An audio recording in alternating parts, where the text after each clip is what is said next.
अगर मैं आपसे हैप्पी न्यू ईयर आज कहूँ, आपको विश करूँ हैप्पी न्यू ईयर कहते हुए, तो शायद आप समझेंगे कि या तो आज 31 दिसंबर की रात है या फिर 1 जनवरी है।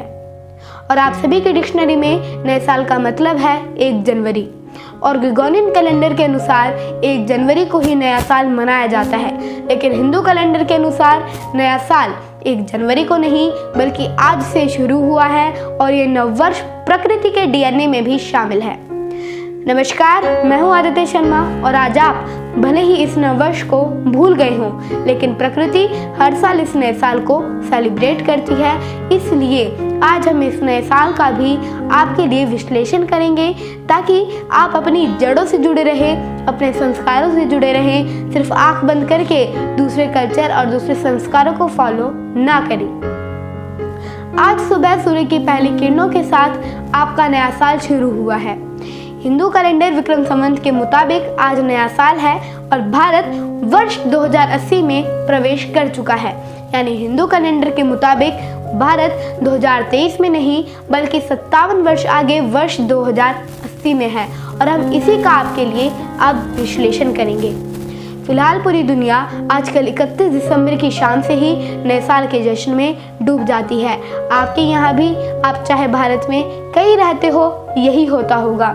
और जैसे ही रात के 12 बजते हैं तो दुनिया नए साल में प्रवेश कर जाती है।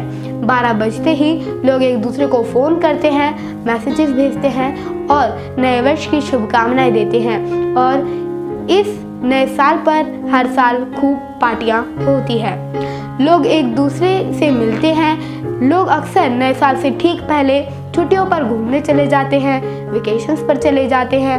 रात के अंधेरे में आतिशबाजी करके साल का स्वागत किया जाता है, लेकिन हिंदू परंपरा में ऐसा बिल्कुल नहीं है। और अगर आप आज अपने चारों तरफ देखेंगे तो ये सभी आपको नजर नहीं आएगा। हमारा ये नया साल रात के अंधेरे में नहीं आता। हमारी परंपराओं में नववर्ष पर सूर्य की पहली किरण का स्वागत किया जाता है। नया साल सूर्य के पहली किरण के साथ शुरू होता है, जबकि पश्चिमी देशों के कैलेंडर के हिसाब से रात के अंधेरे का नए साल में स्वागत किया जाता है, वेलकम किया जाता है। और दोनों कैलेंडर में ये बहुत बड़ा बुनियादी फर्क है। एक में नया वर्ष रात के 12 बजे शुरू होता है आधी रात को, दूसरे में सूर्य की पहली किरण के साथ शुरू होता है। भारत के बहुत से लोग भले ही इस नववर्ष को भूल चुके हों, लेकिन वर्ष 1582 से पहले यही कैलेंडर हमारा अस्तित्व हुआ करता था, हमारा अस्तित्व था। 1582 में जब रोम में ग्रेगोरियन कैलेंडर अपनाया गया तो ये संस्कृति धीरे धीरे कमज़ोर पड़ने लगी। और आप तो जानते ही हैं, जो पश्चिम की संस्कृति है वो धीरे धीरे पूरी दुनिया को अपनी पकड़ में लेने लगी और बाद में पूरी दुनिया उन्हीं के संस्कृति को, उन्हीं के कैलेंडर को, उन्हीं के नए साल को, उन्हीं के संडे मंडे को फॉलो करने लगी। कई पश्चिमी देशों ने इस कैलेंडर के मुताबिक 1 जनवरी को नए साल का शुभारंभ माना।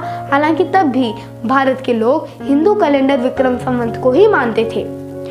एक दिलचस्प जानकारी ये भी है कि जब आप 1 अप्रैल को अप्रैल फूल मनाते हैं तो इसके पीछे की कहानी भी इसी कैलेंडर से जुड़ी हुई है।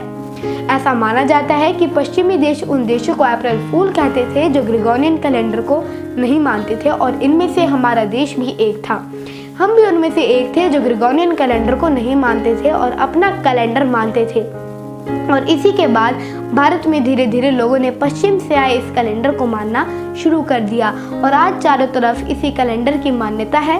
पूरा व्यापार, हर चीज़ उसी कैलेंडर के हिसाब से होती है। लेकिन इस कैलेंडर का वजूद ना तो मौसम से है, ना प्रकृति से है और ना ही त्योहारों से है, जबकि हिंदू कैलेंडर में ऐसा नहीं है। हम दुनिया में सबसे पुरानी संस्कृति के लोग हैं और हिंदू कैलेंडर विक्रम संवत की शुरुआत इसी चैत्र प्रतिपदा से होती है। ब्रह्म पुराण के अनुसार चैत्र शुक्ल प्रतिपदा को ही सृष्टि बनी थी और इसी दिन भारतवर्ष में कालगणना भी शुरू हुई थी। इसलिए अब हम आपको हिंदू कैलेंडर और ग्रेगोरियन कैलेंडर में कुछ बुनियादी फर्क बताते हैं। ग्रेगोरियन कैलेंडर की शुरुआत ईसा मसीह के जन्म से मानी जाती है, जबकि हिंदू कैलेंडर विक्रम संवत की शुरुआत 57 बीसी से मानी जाती है, जब महाराजा विक्रमादित्य ने शाकास को युद्ध में पराजित किया था। हिंदू कैलेंडर के मुताबिक भारतवर्ष अब 2080 में प्रवेश कर चुका है, जबकि दूसरे कैलेंडर के हिसाब से आप 2023 में हैं। भारतीय कैलेंडर की गणना सूर्य और चंद्रमा के अनुसार होती है, जबकि ग्रेगोरियन कैलेंडर पृथ्वी द्वारा सूर्य की परिक्रमा के अनुसार चलता है। पृथ्वी सूर्य का एक चक्कर 365.25 दिनों में लगाती है, इसलिए हर साल 365 दिन होते हैं और हर 4 साल में एक लीप ईयर होता है। ग्रेगोरियन कैलेंडर सिर्फ एक तारीख तक सीमित है। हमें इस कैलेंडर से पता चलता है कि नया साल आ गया है। सब कुछ तारीखों पर आधारित है। हर साल 31 दिसंबर और 1 जनवरी को ही नया साल आएगा, जबकि हिंदू कैलेंडर में ऐसा नहीं है। हिंदू कैलेंडर के हिसाब से जब नया वर्ष शुरू होगा तो पूरी प्रकृति में नवीनता का एहसास होगा। पुराने पीले पत्ते पेड़ से गिरने लगेंगे और प्रकृति अपने श्रृंगार की प्रक्रिया में होती है। लाल, पीले, नीले और गुलाबी फूल आपके आसपास खिलते हैं। ऐसा लगता है कि पूरी की पूरी सृष्टि ही जैसे बिल्कुल नई हो गई हो। ग्रेगोरियन कैलेंडर की शुरुआत नए साल की पार्टी से होती है और इस दौरान खूब जश्न भी मनाया जाता है, जबकि हिंदू नववर्ष की शुरुआत त्योहारों से होती है। इस दिन को हम त्योहारों की ऊर्जा के साथ मनाते हैं। पूरे भारत में इन त्योहारों को अलग अलग नाम से पुकारा जाता है। इस दिन को अलग अलग नाम से इसलिए पुकारा जाता है क्योंकि हम यहाँ पर बहुत अलग अलग संस्कृतियों वाले हैं। कश्मीर में इस दिन नवरोज, आंध्र प्रदेश और कर्नाटक में उगादी, महाराष्ट्र में गुड़ी पड़वा, केरल में विशु और पंजाब में बैसाखी के त्योहार के साथ अब आपको कुछ और जानकारी देते हैं जो आपको शायद नहीं पता होगी। हिंदू कैलेंडर के हिसाब से आज नववर्ष शुरू हुआ है और आज आपका नया साल है, उसका पहला दिन है और मान्यता है कि सृष्टि के संचालन का दायित्व इसी दिन देवताओं ने संभाला था। विष्णु भगवान ने वर्ष प्रतिपदा के दिन ही प्रथम जीव अवतार लिया था। महाराजा विक्रमादित्य द्वारा विक्रम संवत की शुरुआत इसी चैत्र प्रतिपदा से की गई थी। भारत सरकार का राष्ट्रीय पंचांग यानी कैलेंडर इसी दिन से शुरू होता था। इसी दिन महर्षि दयानंद ने आर्य समाज की भी स्थापना की थी। सिख परंपरा के दूसरे गुरु अंगद देव जी का जन्म दिवस भी इसी चैत्र प्रतिपदा ही है और इसी दिन से रात की अपेक्षा में दिन बड़ा होने लगता है। लेकिन ग्रेगोरियन कैलेंडर में ऐसा नहीं होता। आपको ये जानकर बहुत हैरानी होगी कि आज़ादी के बाद नवंबर 1952 में वैज्ञानिक और औद्योगिक परिषद द्वारा पंचांग सुधार समिति की स्थापना की गई थी और इस समिति को ये तय करना था, ये उसकी जिम्मेदारी थी तय करने की कि हमारा ऑफिशियल कैलेंडर क्या होगा। इस समिति ने 1955 में अपनी रिपोर्ट सौंपी और उस रिपोर्ट में विक्रम संवत को ही अपना कैलेंडर माना। उन्होंने विक्रम संवत को भी मानने की सिफारिश की थी, लेकिन तत्कालीन प्रधानमंत्री जवाहरलाल नेहरू के आग्रह पर ग्रेगोरियन कैलेंडर को ही सरकारी कामकाज के लिए उपयुक्त मानकर 22 मार्च 1957 को इसे राष्ट्रीय कैलेंडर के रूप में स्वीकार कर लिया गया।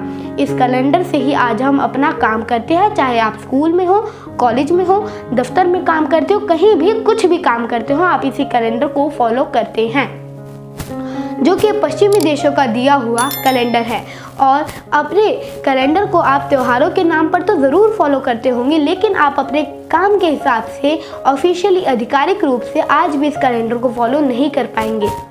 इस नववर्ष का महत्व इसलिए बहुत बड़ा है क्योंकि इसी दिन से शक्ति की आराधना के पर्व नवरात्रि की शुरुआत होती है और मान्यता है कि नवरात्रि में महाशक्ति की पूजा करने से भगवान श्री राम ने अपनी खोई हुई शक्तियाँ प्राप्त की थी। जर्मन दार्शनिक मैक्स मूलर कहते थे, आकाश मंडल की गति, ज्ञान और काल निर्धारण का काम सबसे पहले भारत में हुआ था। तब से हमारा मानना है कि विचारधाराएं जो भी हो, परंपराएं चाहे जो भी हो, मौसम और प्रकृति के मुताबिक वर्ष प्रतिपदा सृजन, वंदन और संकल्प का उत्सव है। इसमें मौसम भी बदलता है, शाम सुरमई हो जाती है, रात उदार हो जाती है और हम आज आपसे यही कहना चाहेंगे कि ये नया साल आपकी प्रकृति के डीएनए में है, आपकी संस्कृति के डीएनए में है। भले ही आप इस नववर्ष को सेलिब्रेट करें ना करें, लेकिन प्रकृति हर साल इस नववर्ष को ऐसे ही सेलिब्रेट करती है और इसलिए आपको इस नए साल की ताकत के बारे में पता होना चाहिए, अपनी संस्कृति की ताकत के बारे में पता होना चाहिए, क्योंकि अपनी संस्कृति आपकी असली जड़ है। आपने बड़े धैर्य से मुझे सुना, बड़े ध्यान से सुना, आपका आभार और आप सभी को हिंदू नववर्ष की हार्दिक शुभकामनाएं।